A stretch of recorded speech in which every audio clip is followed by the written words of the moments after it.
Hey man, it's me, Kevin Smith. Two things I know in this world: black and white convenience store movies and podcasting, man. So when I give you a podcast suggestion, people tend to listen. I'm about to drop some on you right now. Check out a great variety of podcasts on the Odd Pods Media Network, man. I'm talking shows Super Media Brothers, Married with Television, The 500 Section Lounge, From the Middle Podcast, Pod Askew, BFYTW, and Infectious Groove, all proud members of the Odd Pods Media Network. They make me so happy, spittle flies out of my mouth when I talk about them, man. I love anybody that creates a podcast network, and the good folks at Odd Pods have done exactly that. Go listen to all the podcasts on Odd Pods Media Network right now and tell them Silent Bob sent you. And when they say, wait, I thought he doesn't talk. And you're like, yeah, well, he talks one line per movie. And then go like, what? And the one line in a movie told you to go listen to Odd Pods Media Network? And then be like, look, it was just a fucking sign-off catchphrase. Get off my dick. And then you'll have made a new friend. Hey there, we're BFYTW Podcast. I'm Pantsless Aaron, I'm the host, and we are three silly people playing very silly games for fakey points that don't count for anything. Our permanent team captains are a veteran and a podcaster, and a veteran podcaster, it's Stevie. Hey guys, it's Midnight Smoke here. I love being funny, goofy, and I'm here for your entertainment. And his permanent opponent, my oldest friend and a gamer and a storyteller, it's Jorge. Hey guys, Jorge here, HH_Empire, and I am the logical voice to this Maelstrom of Chaos, sometimes. Well, if you like silly people playing silly games, then you want to come hang out with us at BFYTW Podcast every week. That's BFYTWpodcast.com. I'm Midnight Agent Raw. And I'm Okame. We are the Super Media Bros podcast, and we are founding members of the Odd Pods Media Network. Action Bronson. $20 beat off. Go home. I don't need you anymore. Weird. Insert gun fingers right here. Super Media Bros.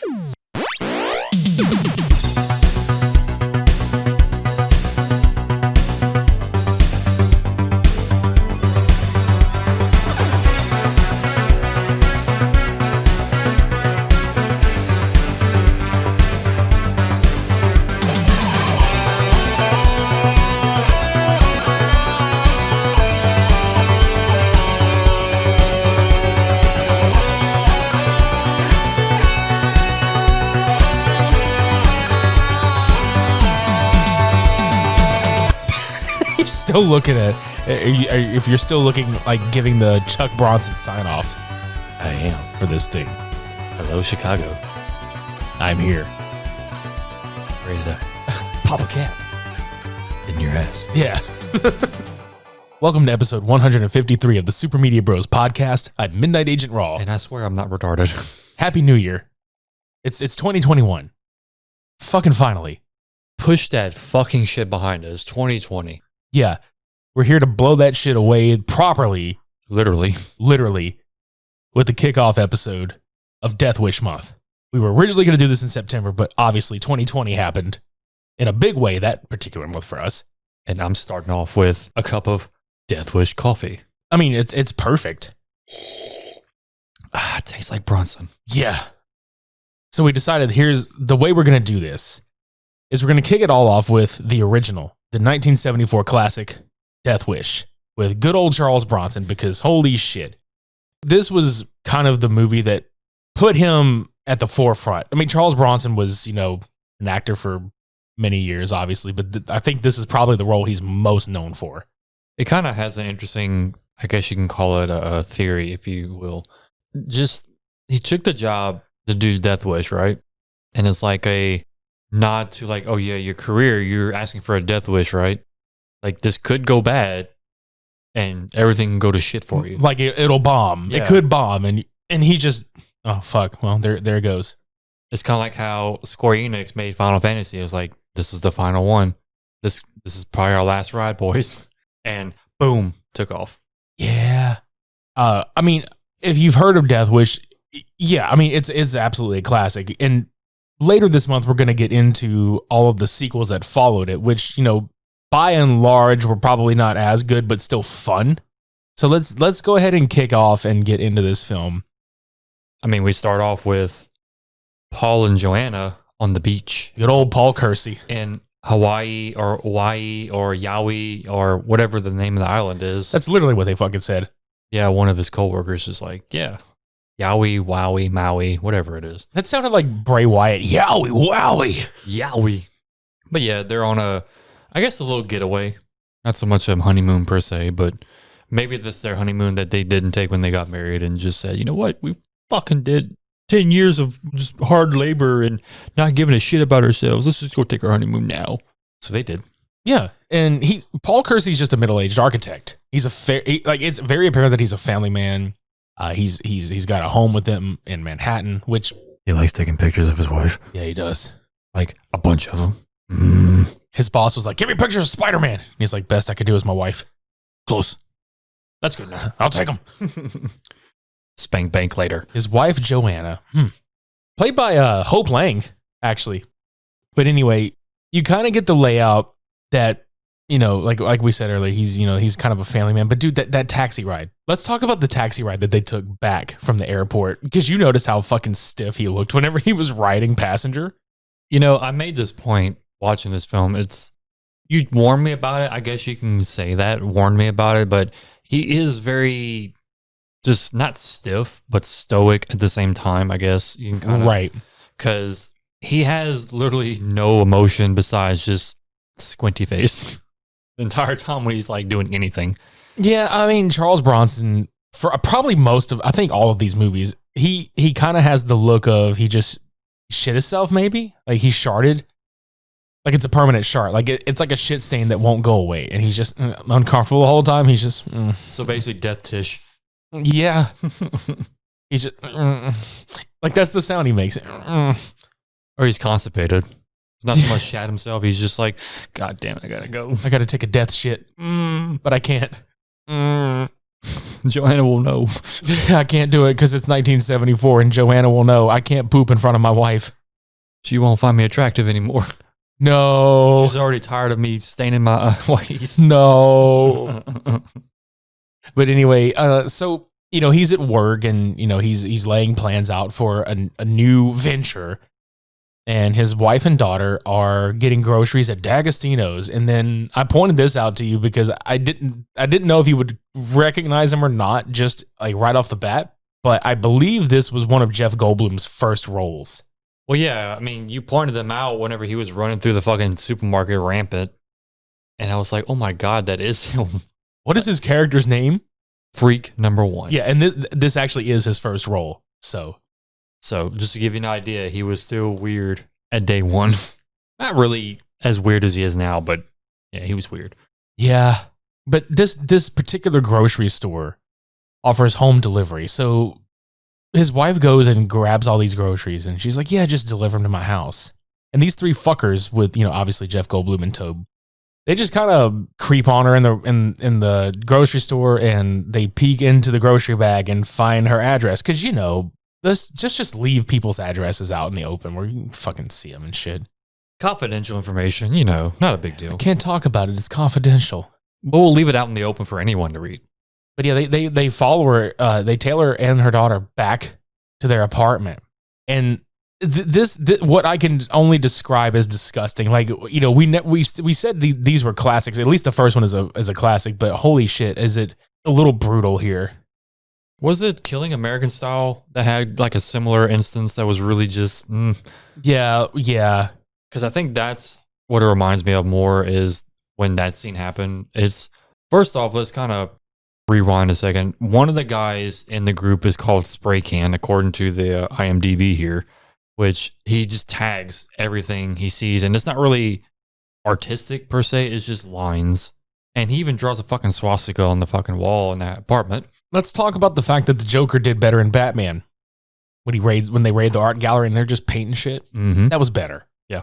He goes in there, they threaten to beat the shit out of him unless they give him their money, which they only had like a total of like $4 and some change.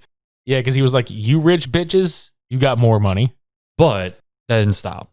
Yeah, we're going to kick the shit out of you. Oh, for it. no. They do that while, I don't know, it was like Freak number 2, I think his name was. He basically raped the daughter, Carol. And while Joanna was trying to reach for the phone, Freak number 1, Jeff Goldblum, just kicked the shit out of her. Like real fucking hard. Just fucking right Yeah. in the face. And for just good measure, I guess it's like a weird choice of words, but for good measure, spray can tags Carol's ass. But dude, it's so fucking bad though, because I mean, they're just there. But the weird part is like it cuts to his son-in-law giving him a call at his office. And I mean, you know, granted, I have to take my mindset back to the 70s, actually back to well before cellular telephones were a thing. Because, you know, if you watch this and you're so used to how we do things in the current state of the world, you're like, well, why the fuck is the son just at the fucking office and not on his way to the hospital? Well, he needs a landline to call his fucking dad-in-law or father-in-law and be like, hey, Carol and Joanna are in the hospital. And it's, you know, the initial worry, obviously, on Paul's face. He's like, oh, what happened? And he's like, I don't know. So they just show up at the hospital. And I do kind of have to laugh at this one scene because they show up. Nobody can really tell them what's going on, but they've been there maybe a total of like 5 minutes. And then, you know, Paul's like, well, we've been waiting here a very long time. Jack was like, we've only been here for like 3 or 4 minutes, Dad. You shut the fuck up. We've been here a long time. Feels like 10. Feels like 10 minutes. It's not 5 minutes. It feels more like 10 minutes. Where's my pictures of Spider-Man? Where's my wife? Where's my wife? Someone knows where she is. They eventually find out that Carol's okay. She's stable, but she had to get sedated, I guess you can say, because she's been through a lot. Yeah, and we'll just go ahead and cut to the chase that from here on, basically Carol is in almost a catatonic state for the rest of the movie because she's fucking obviously traumatized. Which, yeah, given. But find out that Joanna died from... They didn't specify what exactly killed her, but we know it was like pretty much like a blow to the head that was hard enough to pretty much kick her. Yeah. Oh, oh my God. Yeah. She got beat the fuck up, dude. Like there's probably internal bleeding, broken ribs, busted lung. You never know. They had the funeral up in Connecticut, which they were in New York City at this point, Manhattan, when this happened. But they went to Connecticut, buried her there. And like he said earlier, Carol's just... she's out of it. Doesn't even have any kind of emotion watching her mother being put in the ground, which again is understandable considering what happened. Yeah, how do you have any emotion where that's concerned? Right. But all at the same time, there's worry about Paul having to sit there in the same apartment dealing with all that grief. And his boss offers him a vacation, quote, vacation. Yeah, because he was initially going to take a job in Tucson, Arizona to go work on a land investment opportunity for the architecture company to go build a new area. But in spite of what happened, the boss is like, no, you're going because you need to get away from New York. Right. So he gets in touch with the owner of the property and he flies him out to Tucson. Ames, right? Ames. Jane Chill. Jane Chill. It's a strange name, but Ames, Jane Chill. Yeah, chill. Just fucking chill. Man, I guess I kind of can see where the name comes in because, you know, he goes in and he needs to chill. And just chill. Some Netflix and chill. Exactly. But yeah, Paul flies in, meets Ames, and they hit it off pretty well. And eventually gets to the point where Ames is like, no, you need to come and hang out with me in the club. And Paul's like, I don't do hanging out, basically. Yeah, and he's like, no, it's a different kind of club. And it's a gun club. And we've come to find out that our boy Paul used to be in the, what was it, the Vietnam? Korean War. He was a conscientious objector. Yeah, in the medical unit. He was a combat medic. Right. So we learned that he's very good with guns. Yeah, because he was taught by his father, who was a hunter. Which we find out that his dad's a piece of shit. Killed in a hunting accident. Right. And basically, Paul's mom made him swear to never use guns again on a coin toss. Mm-hmm. So up until this moment, Paul has basically just kind of, and even through the film, Paul's been this like real mild-mannered person. And I mean, granted, he doesn't show, like, and you were pointing this out too, but, you know, I was kind of trying to drive the point of where he's a little stoic even when it comes to his wife's death, where he doesn't really outwardly show emotion. But I would kind of like, you know, put that as where it's a little old school, because you know how they back in the day it was like, oh, men don't cry and all that shit. Like that was probably the tough guy act. Yeah, exactly. That's probably more what it was. But he's just been mild mannered up to this point. And the first gunshot Right. I mean, you can. After I analyzed that, and you told me what the concept was kind of aiming towards, aiming. It makes sense because you kind of fall into that descent of madness when literally your wife gets killed off and then your daughter gets raped all in the same day, basically. And then he's probably also in shock himself and denial even. Right.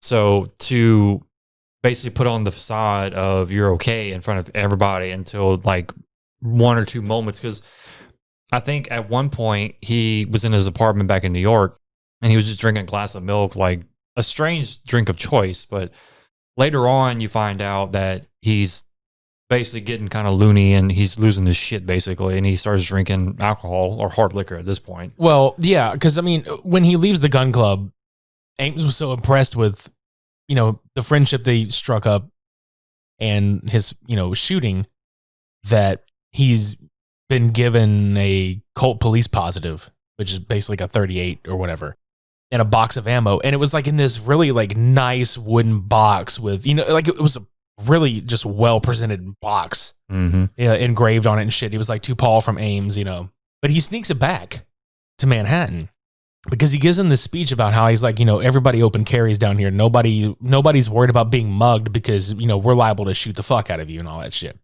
So back in Manhattan, Jack, who is his son-in-law, tells him about the trauma that's happened to Carol and that she's catatonic and she's been committed to a mental hospital. So like you were saying, he starts like drinking milk and all this other shit. Well, he decides to go out at night and he almost gets mugged and he shoots this guy. Well, we forget one key point about before that happens, honestly. Oh, that's true. Because he ends up going to, I don't know if it was like the train station or like a bank or something. It was a bank. Yeah, I mean, I'm not sure exactly where in New York this happened, but he ends up cashing in a $20 bill for 2 rolls of quarters. And he goes back to his apartment and he drops the quarters into his sock. And he literally just like North Carolina throws your hands up, like flails that shit around like a helicopter. He fucking Petey Pablos that shit. Dude, he reminds me of that dude from Surviving Edge Weapons. Whenever he's doing the little knife thing. Oh, he's like the Asian dude with the knives. Yeah, he's just like flailing that sock around like he just knows his shit. The flapjack is a very useful weapon when targeted at the right person. It's time to make a change. Yeah. But yeah, and then continues on. He gets mugged like on the riverside. Oh yeah, that's where he hits the dude with it, right? No, he hits the dude. It was on the sidewalk. Yeah. That was before he shoots the first guy. Yeah, that's right. But yeah, eventually, story, basically. He has the revolver in his pocket, and this mugger comes up, tries to, mug him. He gets shot, and then Paul just casually walks away like, no, nothing happened. But then he runs, though, too. Yeah. Because by the time he gets back to his apartment, he's like in shock because he's just on the ground. He's like, oh, God. Oh, Jesus. Oh, God. And then he just vomits. It is the fact that man had the wherewithal to make it to the toilet in time. He just, whoa. Yeah. Surprised it didn't puke into the river. Yeah. And that's when he started like shaking and like pouring himself alcohol. And he's just starting to fucking heavily drink and shit now. Yeah. Because he's trying to like numb himself, I guess, at this point. Right. And dude, there was, I don't remember if this was like after a few of the murders or whatever, because he goes around and basically just starts hunting fuckers down and nobody will give him up. Like either. That's the one thing. The people that he saves, nobody gives him up to the police. Right. And his son-in-law comes over to the house and he's like, oh yeah, we're having, this is the weirdest fucking dinner I've ever heard of in my life. Fucking, who the fuck eats spaghetti? I want to divert for a second. Who the fuck eats spaghetti and liver? What the fuck is that? If you eat spaghetti and liver, let us know. What the fuck? Where did you first have your spaghetti and liver? How do you take your liver? Because apparently Paul Kersey likes his liver medium because he just decides for Jack. He's like, do you want your liver medium? Turn the music back up. I can't hear. Because he's just like jolly and he's got like a new paint job on the fucking house. And his son's like, why are you not, more upset over this? He's like, what do you expect me to do? Just to be mourning about this the rest of my life? Yeah. Be upset about it? And he immediately just like breaks away. He's like, so you like it medium? Yeah, you're going to get it medium. Get busy living or get busy frying. Which I want to point out, music based. Speaking of music. Absolutely, because this was great. The score is done by one of my favorite artists from the 70s, Herbie Hancock. Yeah, dude, Herbie Hancock is like a goddamn legend, okay? If you ever, okay, to kind of describe Herbie Hancock to people who don't really jive with jazz music, it's not so much as jazz as it is, like I said, it's a fusion of jazz, funk, and a little bit of like, It's like post-bop, basically. yeah, it's like a futuristic, in a sense, style compared to what they normally do, because he adds like random sound effects and just like not an eerie kind of feel to it, but more of like an offsetting, like just kind of like wonky vibe to the music. And it actually works, like for the music itself and for the score in this movie, because I mean, it's a 70-based film. It's, you know, it almost, and I hate saying this way, but it almost feels like blaxploitation at certain points because the way that the music kicks up. Well, no, it absolutely, in a way, is an exploitation film in a lot of manner of speaking. And there are some moments in there. Because, I mean, obviously, think about the fact that Foxy Brown, I want to say that's the movie, right? Yeah. With Pam Grier. Mm-hmm. Yeah, 74. I want to say that movie came out in 74, same year that this came out. So this was absolutely like dead center in that era of filmmaking. And it was very gritty. I mean, I basically call this movie like film noir with color.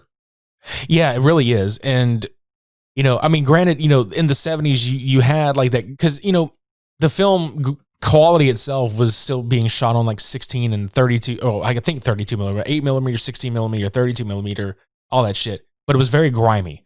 It gave New York that very grimy, uncomfortable setting. Like, and a lot of this stuff was, I mean, granted, they shot some stuff in the day, but, you know, when he's out at night, It was like heavy contrast. Like you barely saw his face or any outlines of anything. It was just like a light and then parts of him. yeah. So yeah, it just adds to the ambiance of just how fucked up New York City is. Right. And during this whole thing, there's an inspector named Frank Ochoa that is investigating all the vigilante killings because his, you know, shit starts popping up in the newspaper. Which he must be allergic to vigilantes too, because he sneezes throughout the whole entire fucking movie. Yeah, dude, Frank has a cold like I've never seen before in my entire fucking life. The dude's constantly like sneezing into his fucking handkerchief, and It's like, we got a murderer on our case. And he's just cleaning up the street. Pretty much the whole fucking movie. Oh, You just killed another mugger. shit. Damn it, we gotta get him. Wait, I'm guilty. Like, he goes full blown Vince McMahon. God damn it. You're fired. You're fired. Off. But yeah, he's taken over the investigation of trying to find out who's this vigilante roaming the streets, taking out all the muggers. And again, they have literally no leads to go on besides just the slugs. Yeah.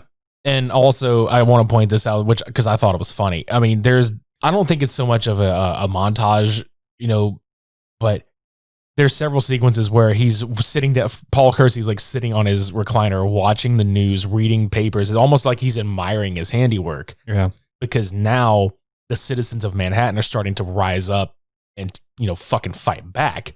And yeah, like the police are basically like, okay, we can't necessarily arrest this guy because there's going to be a lot of civil unrest because the crime rate is starting to go down. But we can't have that be publicly known. But also at the same time, I mean, it's self-defense. Yeah.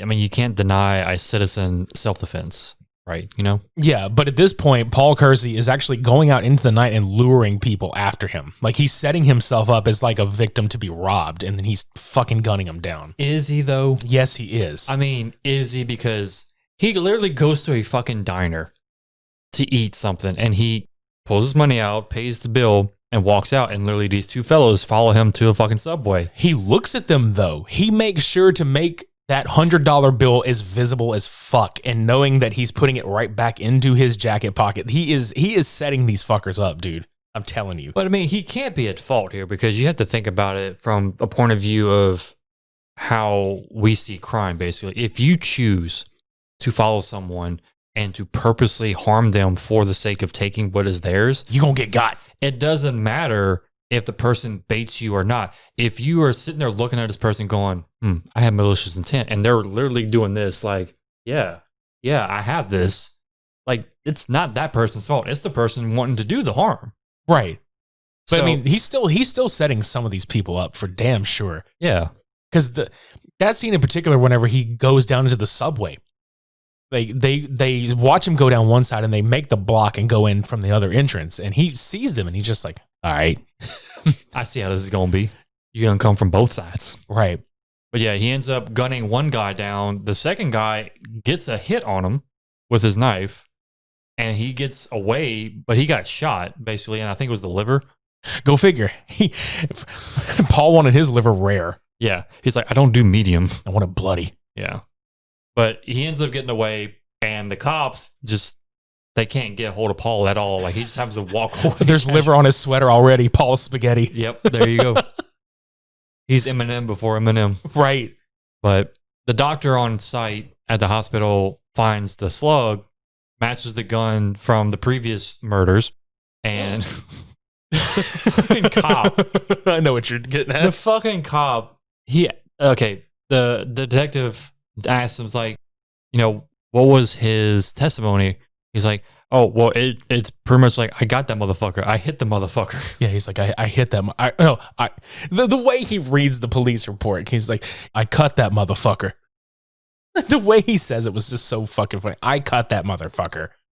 So now the cops have another lead. The guy's wounded.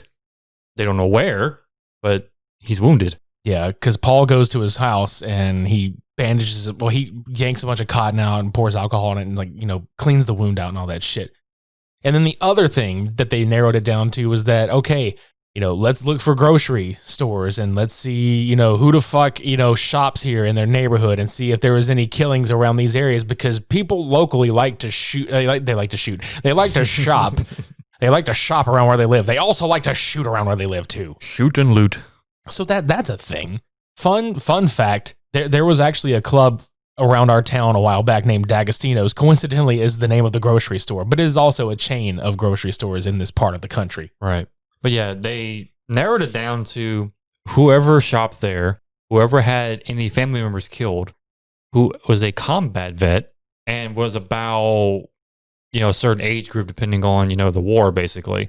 And they narrowed it down from like World War II to like most recent wars at this point. Right. Well, they eventually got 14 suspects. That was like the closest they can get. And they narrowed it down from there to 9. And that's when I think Ocho Cinco. Whatever the fuck his name is. Frank Coco. Sneezer. Ebba Sneezer Scrooge. Yep, Ebba Sneezer Scrooge. He ends up having like a moment. He ends up having a moment. He's like, he just shoots out an idea from his nose. Oh, I got one. Yeah. You got a lead, sir? No, I got a booger. But it has a lead in it. Yeah. So yeah, he ends up, I think he starts like tailing Paul at one point, because one of the cops that met Paul at the hospital, he was actually asking him like, how are you doing since your wife passed away and stuff like that. And that's when he's like, okay, now go into his apartment. Yeah, because I think after this, that's when, because they go into his apartment and he finds out that, Paul's the guy. They find the cotton in the trash can, which he fucking sniffs it. I don't get that part. He sniffs the blood.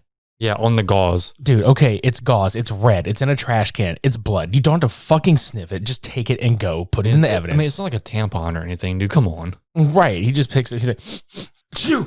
All right, cool. He fucking blows his nose with it and shit. But yeah, they eventually come with the conclusion that it's possibly Paul. And he ends up going to, I think is the DA. Yeah, the police commissioner. Yeah, the commissioner and DA. And he tells him like it's more than likely Paul. Like that's pretty much where our finger's pointing at. And both the commissioner and DA are like, well, we don't want him. Yeah, because they realize that it's led to the decrease in street crime. And they're like, well, if it becomes public knowledge, the city is going to go into chaos. Like they're all going to fucking rise up again. But they don't want him to be arrested because they don't want a martyr on their hands at this point. Right.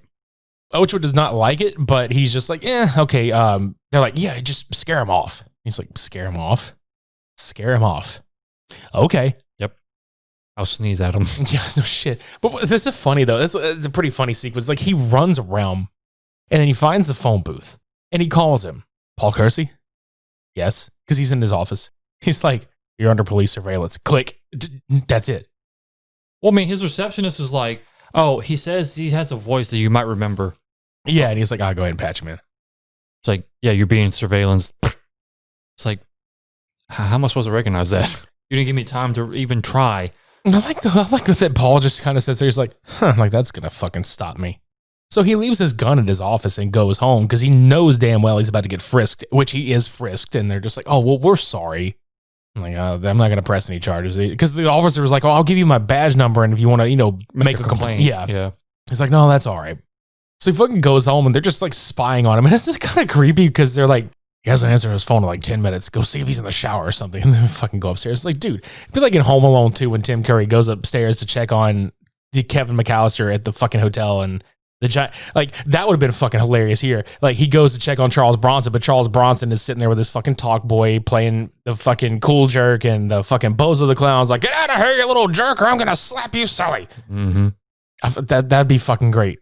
See, I mean, if you kind of think about it, maybe he had a thing for Paul the entire time. It's like, ooh, gets my giblets rustled because he likes to be a vigilante. I like that mustache. You smell him. This blood smells just like Paul. God. Dude, that smell cannot possibly be attractive. Like the only thing that I can picture Paul Kersey smelling of is like legit old school Old Spice and mothballs. Okay, like that's the fucking scent I get. Or like Stetson or something, right? Like, no, he wears Old Spice until he goes to Tucson, and the guy's like, "Dude, what are you thinking? This is Stetson country here. You need to wear some Stetson. We don't spray that shit. We pour that shit out. And we drink that shit and sweat it out. That's right. So you go home and you replace that Old Spice with this fucking Stetson. And now you're going to smell like mothballs and Stetson. Like an old man should. You go home, you're going to go home and you're going to smell like mothballs. You're going to smell like Stetson and you're going to smell like liver and spaghetti. And justice. And justice. Don't forget vigilante justice. You are the goddamn Batman. You make New York City safe at night. Exactly. Because you smell like an old man. Maybe that's what attracted the muggers the entire time. It's like, ooh, old man. Stetson? What the fuck is that? This is Old Spice country. Dude, okay. Now I have another theory. What if all the quote unquote muggers weren't trying to rob him? They just wanted to know what kind of cologne he was wearing and they just got shot for it. They want to like cut a piece of his skin off. It's like, no, I want a piece of your skin because you smell so good. It's like a cologne sample that you spray on the paper at the mall. Yeah. They're like, spray it on your fucking skin. Would you like to try a sample? Like a fucking flamethrower in the face. Ah! I smell like Stetson. I'm hot now. Oh, I can't see. It means the cologne is working, sir. It's too strong. It's not strong. It's perfect. You should buy this for your son-in-law or even yourself. And spray it on you and pour it on you while you're eating your medium cooked liver. Medium cooked liver. Medium cooked liver and spaghetti. Or you can use it on the muggers. You can spray it like mace. That would fucking sting, dude.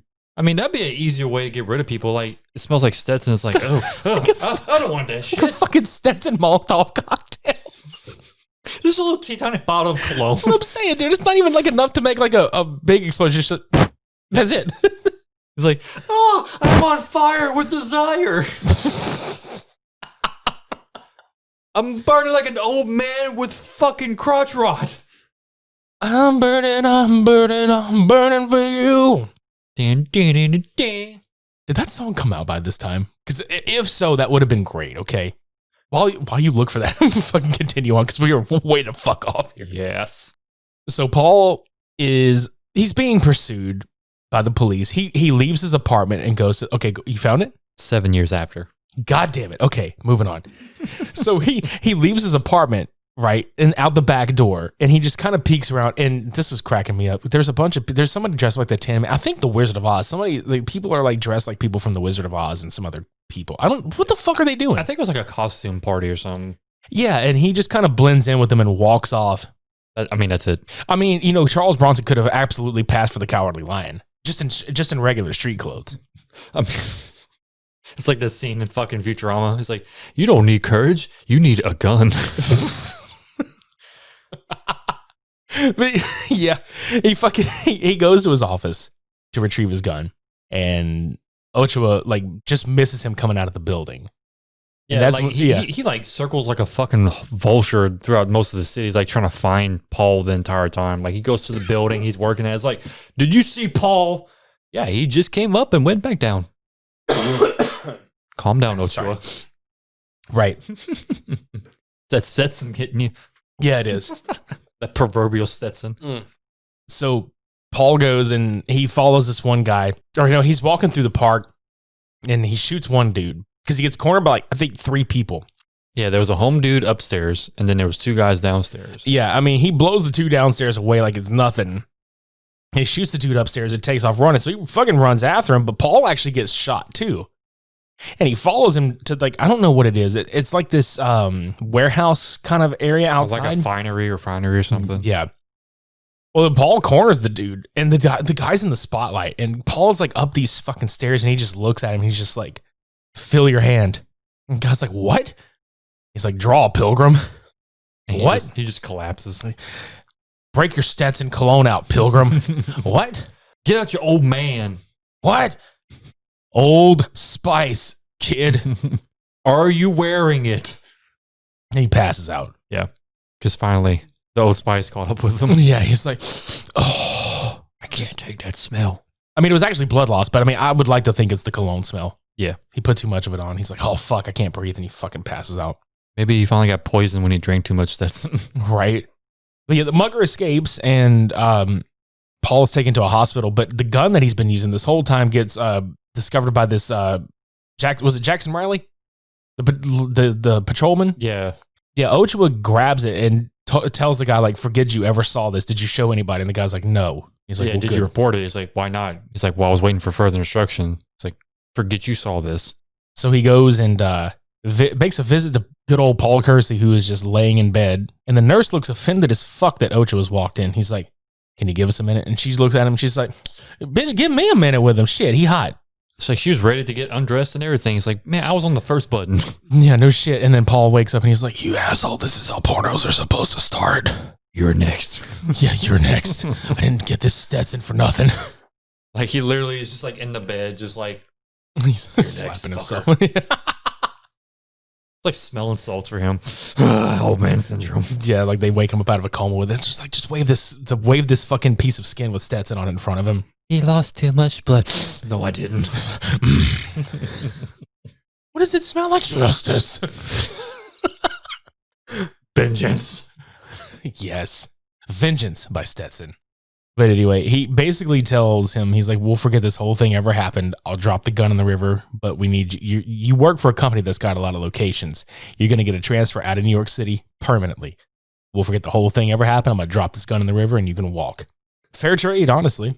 Okay. So where does Paul decide to go? Chicago. Where there's even more violence than where he's at already. I mean, you go from violence to violence, literally. Yeah.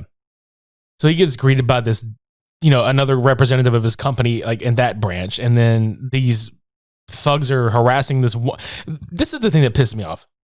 These dudes are harassing this woman in the middle of this train station, but not a goddamn police officer in sight to go stop them or whatever. So he's bending down to help the woman. And all the hoodlums are looking at him and they're like, fucking yelling at him and hooting at him and shit. And then the fucking greatest shot in the movie. He just finger bangs him. Yeah, he just finger guns him and smiles and creepily stares at him. And he's just like, "I didn't forget my Stetson." Is that preferred stock? Right? Not in this city. No. But yeah, that's basically the whole movie right there. But I really dig the way it was shot. It felt like a slow burn. It kind of was a slow burn because he never truly. What was interesting is that he never actually gets the three muggers that killed his wife and raped his daughter. Like he never gets them at all. Yeah, because there was one point where he asked the officer, he's like, or the detective, he's like, "Is there a chance that you'll catch him?" The guy's like, "Yeah, I mean, there's a chance." That's pretty much the entirety of that concept right there. So again, like you said, they never did anything about those 3 guys. Yeah, and I also think a little bit this kind of we mentioned Batman earlier, but I think that does kind of hold true because Batman's like, I'm not going to kill. Like that's his code. He's not going to kill because if he were to, he would fall down that rabbit hole and be no better than any of the criminals that he gets, right? Paul, on the other hand, bang, bang, bang, bang. Yeah, and he's driven by revenge and just never fucking gets the vengeance that he desires because he cannot pinpoint who these people are. So he's just going to go out in the night and kill who the fuck ever is mugging anybody. No more of my wife dying again. Right? Till the sequel. Yep. You know, I like this movie a lot. I have always liked this movie. What was this your first time actually getting to see it from start to finish, other than bits and pieces that may have been shown on TV before? Well, I never watched it, like any pieces of it. Oh, on okay. TV. Like it never even aired on TV for me. What'd you think? Oh, I liked it. Like I remember when I first saw the beginning part, it reminded me of like watching the old Sean Connery James Bond, because just the way that it was in the 70s and how it was filmed. B, I mean, it was literally a beach with like this half naked dude and this chick. I was like, I'm just getting fucking like Dr. No or Goldfinger or something. Not Goldfinger, but you know, Spy Who Loved Me or Thunderball or whatever the fuck Sean Connery movies. Right. But you know what I'm talking about, people, so don't harass me. Yeah. But yeah, like I mean, I'm a big James Bond fan, more so the older James Bond as much as the newer ones. So I like that kind of like feel to the movie.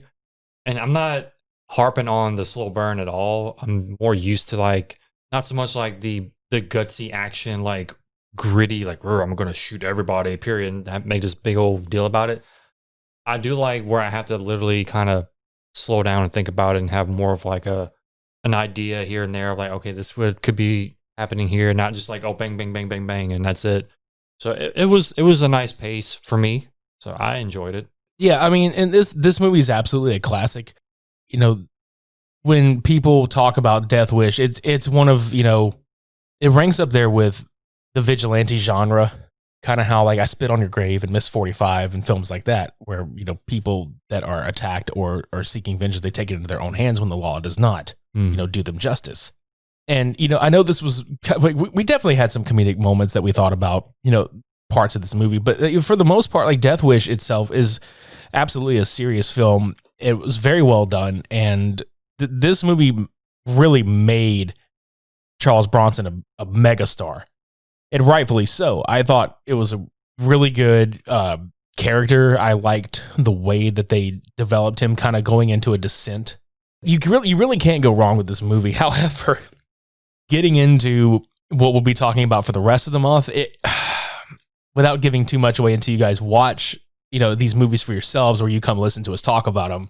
The sequel was not made until 8 years later. Okay, so Death Wish 2 is pretty much like kind of a direct follow-up to this one, but it was the first of the 3 that were done by Canon Films. Now, the 5th one was done by an offshoot where Menahem Golan, I think, still had some involvement with the company that was producing the 5th one, but it's almost like the movies themselves got less and less and less and less of a budget as time went on. Now, Michael Winter directed this one, the 2nd one, and the 3rd one. They had 2 different directors for the 4th and the 5th one.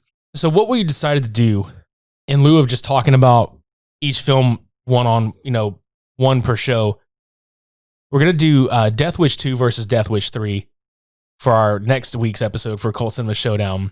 And then after that, we're going to talk about the remake of Death Wish with Bruce Willis. And then after that, we'll do Death Wish 4 versus Death Wish 5.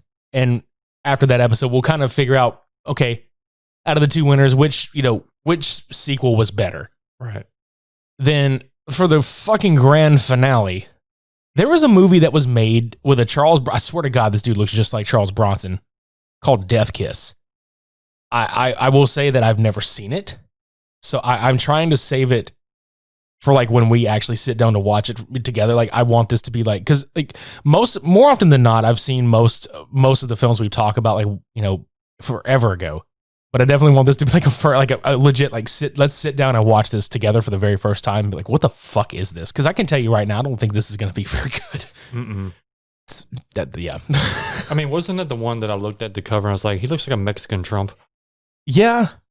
Because it has the big old red tie and the suit, and he looks like a Mexican Trump. Yeah. The dude looks like somebody pissed in his Cheerios. Or he sprayed the wrong cologne again. He's using like newer Old Spice shit. He's not using classic Old Spice. He's using like After Hours or like Fiji or something like that. Mm-hmm. It's just like, this doesn't smell like justice. Swagger. That one. Yeah. What the fuck is swagger?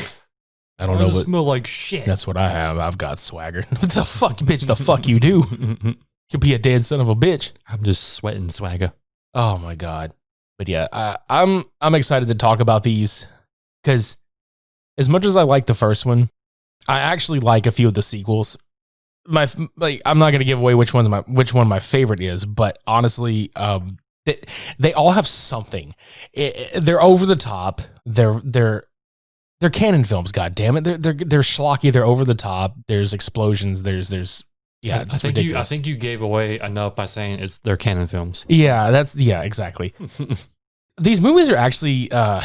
I don't know how many of them are available to stream right now, but I do know that you can find, like, there's a 3-pack where it's got 2, 3, and 4 together. Like, you can buy that. It's like dirt cheap. I bought myself a copy of it for like $5. And I don't know if anybody out there would be lucky enough to do it, but like they actually fucked up and gave me a copy of the first film in it. So like I lucked out there. Yep. But anyway, you have anything else you'd like to add? Nope. I'm just gonna be making jokes about fucking cologne for the next like month. I'm cool with it. I'm cool water with it. You're welcome. Yep. Visit supermediaprospodcast.com to listen to past, present, and future episodes of this show. Go follow the Odd Pods Media handle on Twitter and Instagram, and go like it on Facebook. Check out all the other shows on the network. Subscribe to our YouTube channel. Hell, here's a challenge for y'all. Tag yourselves and us in the picture of your favorite cologne and tell us how it would be full of justice. Bonus points if you cook spaghetti and liver with it. How would you use your cologne of choice to fight off the muggers, the murderers, the robbers? What is your cologne of justice? Yeah, there you go. That sounds like a movie right there. Cologne of Justice. Cologne of Justice. Yeah. The city stinks with crime. Spruce it up. Yes. Oh, fuck. If we don't get a cologne sponsorship from somebody, fuck. Like if you're just truly into crime fighting obsession. Calvin Klein. Yep. Yeah. Yeah, I swear to God, if we don't get a cologne sponsorship after this month, I'm gonna be fucking disappointed. But I mean, I'm prepared to be disappointed regardless. Just start tagging every cologne company or every maker. It's like, look, we talk about cologne a lot in these movies. Ironically enough, the movie has nothing to do with that. But hey, we're here promoting you fuckers. Yeah, we could be a good sales pitch team for that shit. Let's do it. Fucking yeah. Here's my sales pitch. Hey, fuckers, we're talking about your shit. Promote us. You're welcome. Watch your sales go up.